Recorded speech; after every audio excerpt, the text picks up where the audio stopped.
Ngayon naman mga bossing, umpisahan na at pakinggan na po natin yung mala-telenovela na sagot po ni Senator Bongo. At dito nyo na po maririnig ang paulit-ulit na probinsyano lang po ako. May delikadesa po ako. Hindi po ako dyan makikisali, etc. etc. Pakinggan nyo na lang ho, Ma'am Brenda Barton. Expecting this complaint, and now we are in the proper forum to prove the base. Nakasuhan na, kaya proper forum na ho yun, mga kababayan.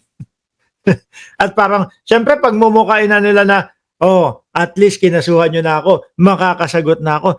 Pwede nyo namang yan, sagutin pa lang yun dati pa lang di po ba? At least magiging kakampi ninyo yung taong bayan. Pagka na-realize ni Trillanes na, naku, ang daming kumakampi kay Bongo na taong bayan, wag ko nang i-file ito. Kasi mukhang kukulatain ako ng taong bayan. Kaso, si Trillanes sanay sa ganyan.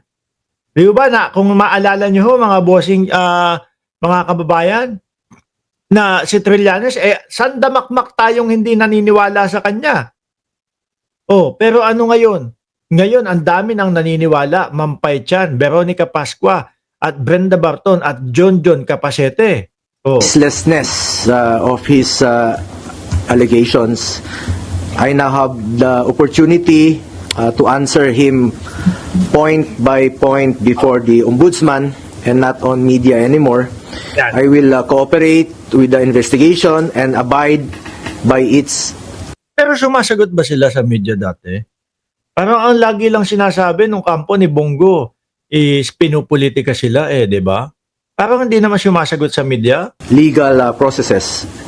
The truth will be revealed and believe that justice and fairness shall prevail. I hope that the Ombudsman will be fair. Sa umpisa pa lang, I hope the Ombudsman will be fair. Fair yan, patas yan. Kayo naman. Ulitin ko lang po, I am one with the Filipinos. I am one with the Filipinos. Ayan naririnig nyo. Baka magduda pa kayo kay Bongo. Sabi siguro ng mga nanonood dito, lang yato si Mark Ramos. Ang hilig sa mga sarkastikong mga komento. No, hindi. Yan ang sinasabi na ni Bongo, mga kababayan kasama siya sa mga Pilipino na lumalaban sa korupsyon. Di ba, Chi? This crusade against corruption. Yan krusada pa daw ho, mga kababayan. Kasama si Bongo, nating mga lumalaban sa korupsyon ho, mga kababayan. Paniwalaan ho natin, sinasabi ng ni Bongo Kayo, ayaw nyo pang maniwala. Kasama niyo po ako. Labanan po natin ang korupsyon. Ikulong po ang mga kurakot at mga magnanakaw. Ikulong na ang mga buhaya, kasuhan, at ikulong na ang mga buhaya at mga mastermind. Paulit-ulit na. Ikulong na yung mga kurakot. Siyempre, kailangan natin dagdagan ng mga pa-effects na ganyan para hindi isipin na hindi isipin na natatakot siya. Sasabihin lang yan. Yun niya, pakinggan mo yung sinabi ni Bongo, ikulong yung mga magnanakaw at mga kurakot. Sasabihin ng mga DDS, kung kasali siya dyan, di hindi niya sasabihin nyo kasi alam niya makukulong siya. Diba? Ganyan mga stylean mga bossing. Wag pong ilihis yung issue dito. Sandali, ng tinapa ka. Tanggalin ko to, Bongo, Tanggalin kita sa pansamantala. Kasi yung sinasabi ho nilang wag daw hong ilihis, mga kababayan, sabi ko, paano kung ililihis lang, mga boss Chipamo, sir, di siguro ang ipapakita lang na papel ni Trillanes, instant lang ho, mga bossing. No?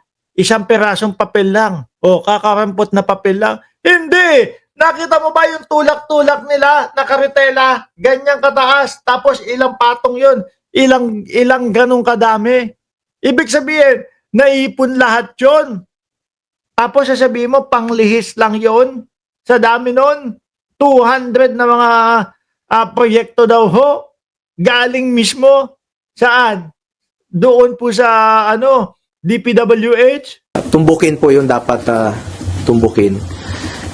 Ayan, tinumbok ka. tumbok ka, tsaka si Duterte. Oh, Napapansin ko parang naiba na po ang narrative. Parang meron ng script, no? Na sinusunod. Bongo, pakita ko lang sa iyo to, ha? Sinasabi mo, baka ito yung script na sinasabi mo, pagkadami-daming script nito, para kabisaduhin lahat yan. Oh, di ba? Pagkadami-dami ho niyan, mga bossing, para sabihin na, meron silang ginawang script para sa amin, ganito, ganyan. Sa dami ho na yan, hindi ho kaya ng 2 taon na ipunin ang ganyan lang yan eh. Tingin ko, mga kababayan, lahat yan, naipon yung 200. Mga proyekto daw ho yan na galing sa DPWH. Sabi sa iyo tuloy ni Pilipinas Bangon, ungas! Sabi ni Ma'am Roslyn Ramos, tumbok na tumbok ka, Bongo. Correct. O, alisin ko muna ho ito. Balikan natin si Bongo. Nauudlot eh. O playbook. As a Filipino, I am urging Ito na naman sila. Yung playbook, may script.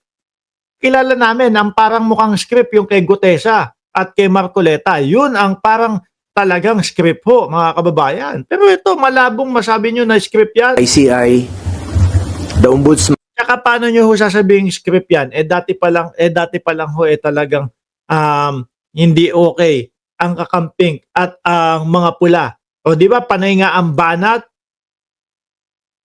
Panay ho ang banat, mga bossing, kay Pangulong Bongbong Marcos ng mga kakamping dati. Pero ngayon, syempre, nakikitaan nila, etong gobyerno ni Bongbong Marcos, patas ito, pantay ito, no?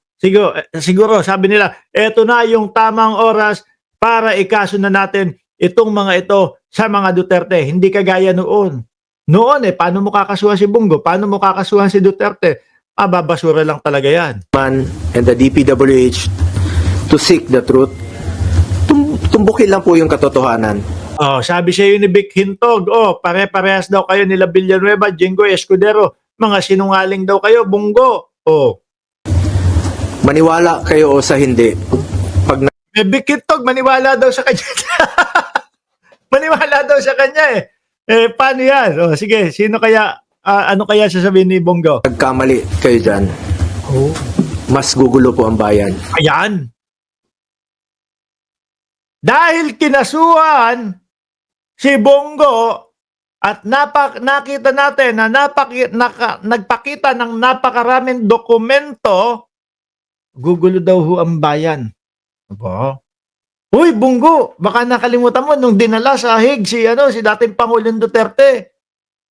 Leader nyo yun, ha? Leader nyo yun. Baka nakalimutan nyo, yung si Kibuloy. Nung dinala din sa presinto at inaresto, leader nyo din yun. Mag-best friend yan Nagkagulo ba ang bayan?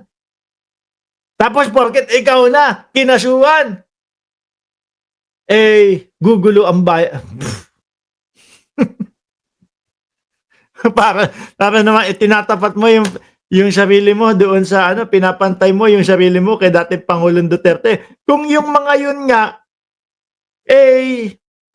walang pagkakagulo na nangyari. Meron konti iyakan doon sa labas ng Villamor Air Base. Kasama ka, may dalang pizza pie. Tapos wala na, uwian na. Kinabukasan niya, si Bato de la Rosa, nagpakita na. May ipinakitan, may nililitsyon na baboy. Di ba? Sabi ni Alberto Baron, hindi bagay sa iyo ang magsalita ng ganyan daw, Bongo. Tuloy. Magulo na po ngayon, mas gugulo po ang bayan. Uy, kayo lang magulo. Bakit, Bongo? Tingnan mo yung mga DDS ninyo. Nasa kalye, nagrarally. Sila nag-aaway. Sila nag-aagawan ng mikropono. Mukha lang magulo dahil sa inyo. Tingnan mo yung mga kabit. Mga nag-aaway. May Team Alpotera, may Team Hanilen. Yung mga vlogger ninyo. Nag-aaway. May mga nagsasabi na ang sabi, kayo kaya kayo nagpapa-EDSA kasi nangungulekta kayo ng pera sa mga OFW. Tingnan nyo doon sa Hague. Si Harry Roque at yung ibang mga bakla doon. Di ba? Si Harry Roque at yung ibang mga bakla doon nag-aaway dahil sa humba. Yung mga vlogger ni Sara Duterte pumunta doon sa dahig, inaway naman yung kampo ni Harry Roque. Kayo yung magulo. Kami dito, kalma-kalma, chill-chill lang. Di ba, Chi? Oh, nagsasanib puwersa nga yung pula at pink eh. Tapos sasabihan mo kami magulo. Magagalit po ang tao niyan. O bakit naman? Bakit? Ano nga magagalit?